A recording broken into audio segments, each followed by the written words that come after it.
দেখো আজকে বানাচ্ছি ক্রিমি চিকেন পাস্তা। দেখো তার জন্য কী কী লাগছে। প্রথমে আগে চিকেনটা বানিয়ে নিই। প্রথমে দেখো এটা কিন্তু সাদা তেলে বানাচ্ছি, হ্যাঁ। প্রথমে দেখো সাদা তেলের মধ্যে পেঁয়াজটা কুচি কুচি করে ভালো করে লাল করে ভেজে নিচ্ছি। এবার দিচ্ছি পেঁয়াজ বাটা। ওইটাকে একটু ভাজা ভাজা হবে যখন, তখন দেবো একটু রসুন, একটু আদা, টমেটো বাটা, এটা টমেটো বাটাটা। এই যে রসুন, এবার দিলাম আদা। এবার ভালো করে নেড়ে চেড়ে, এই যে দেখো মশলাটা যখন একটু তেল ছেড়ে এসছে তখন চিকেনটাকে দিয়ে দিলাম। আর আগে বলে দিই, পাস্তাটা তোমরা যেমনভাবে সেদ্ধ করো আমিও সেরকমভাবেই সেদ্ধ করেছি, কিন্তু পাস্তাটা সেদ্ধ করার সময় যদি একটু সাদা তেল দিয়ে দাও তাহলে কিন্তু পাস্তাটা না মানে কী বলবো, একটা অপরের গায়ে লেগে যাবে না, হ্যাঁ। আর যখনই সেদ্ধ হয়ে যাবে, সেদ্ধ হওয়ার পর সঙ্গে সঙ্গে একটু ঠান্ডা জল ঢেলে দেবে, তাহলে দেখবে খুব সুন্দর ঝুরঝুরে থাকবে। এবার নুন দিলাম আর জিরে গুঁড়ো দিলাম। এটা তো হলুদ দেবো না, আমি এরকম রান্নাগুলোতে হলুদটা কম ইউজ করি চিকেনটার ক্ষেত্রে। এটা দিচ্ছি ঝাল লাল মানে লঙ্কার গুঁড়ো, আর এটা দিচ্ছি লাল মানে কাশ্মীরি লাল লঙ্কার গুঁড়ো, আর আগেরটা দিলাম ঝাল লঙ্কার গুঁড়ো। এবার মিষ্টির জন্য গুড় দিয়ে দিচ্ছি, তোমরা চিনি গুড় যা ইচ্ছা দিতেই পারো। এবার এরকম করে ভালো করে নেড়ে নেবো, নেড়ে নেড়ে কষে নেবো।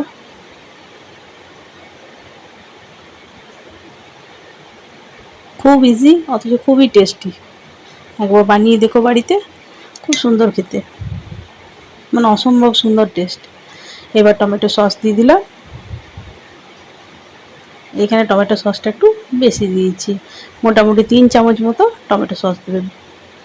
ছোটো চামচ নয়, যে চামচগুলো ওই আরেকটু মাঝারি প্রকারের হয় সেই চামচগুলোতে দেবে।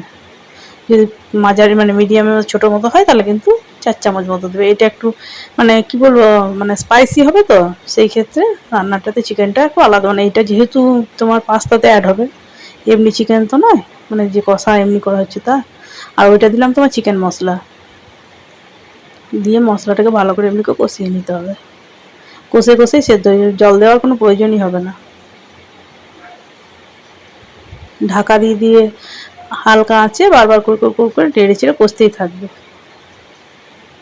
খুব নরম হয়ে গেলে চিকেনটা মানে পাস্তার সময় ইউজ করতে অসুবিধা হবে।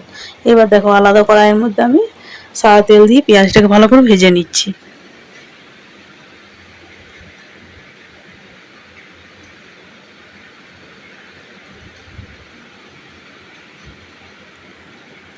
যখন ওরকম ভাজা ভাজা হয়ে গেছে তখন আমি পাস্তাগুলো দিয়ে দিয়েছি। দেখো পাস্তাগুলো কত ঝুরঝুরে হয়েছে। এবার নুন দিয়ে দিলাম।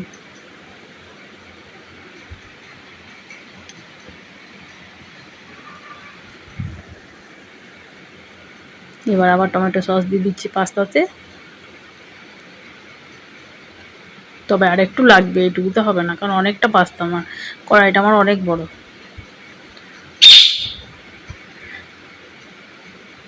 টমেটো সসটা আমার একটু লাগবে। এবার ক্রিম দিয়ে দিচ্ছি।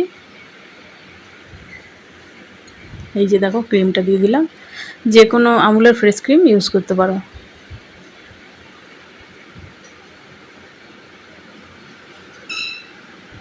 দিয়ে ভালো করে এরকম করে মিক্সড হয়ে যাওয়ার পর চিকেনটা দেবে।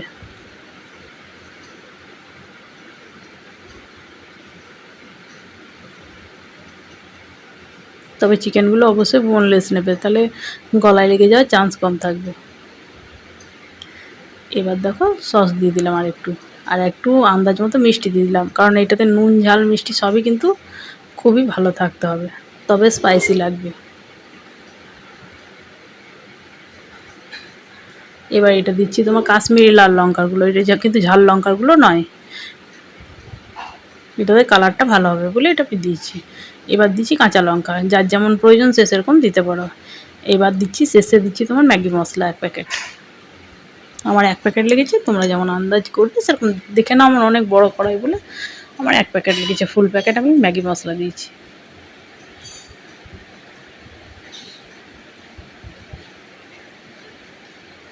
এরকম করে ভালো করে নাড়াচাড়া করবো, তারপর ওপর থেকে আবার একটু সাদা তেল ছড়িয়ে দেবো। এরকম করে ভালো করে ভেজে নিলে আমার পাস্তাটা রেডি হয়ে যাবে। খুব সহজেই বাড়িতে বানিয়ে নিতে পারবে সবারই জন্য এরকমভাবে পাস্তা। অবশ্যই কেমন লাগলো কমেন্ট করে জানিও। যদি ভালো লাগে চ্যানেলটাকে লাইক, সাবস্ক্রাইব, শেয়ার করো। পাশে থেকো আর বেশি বেশি করে শেয়ার করো। এমনিভাবেই সাপোর্ট করো। আর কেমন লাগলো কমেন্ট করে কিন্তু জানাবে, তাহলে ভালো লাগে। দেখো কি সুন্দর হয়েছে, দেখো এই যে দেখো কেমন হয়েছে অবশ্যই কিন্তু জানাবে।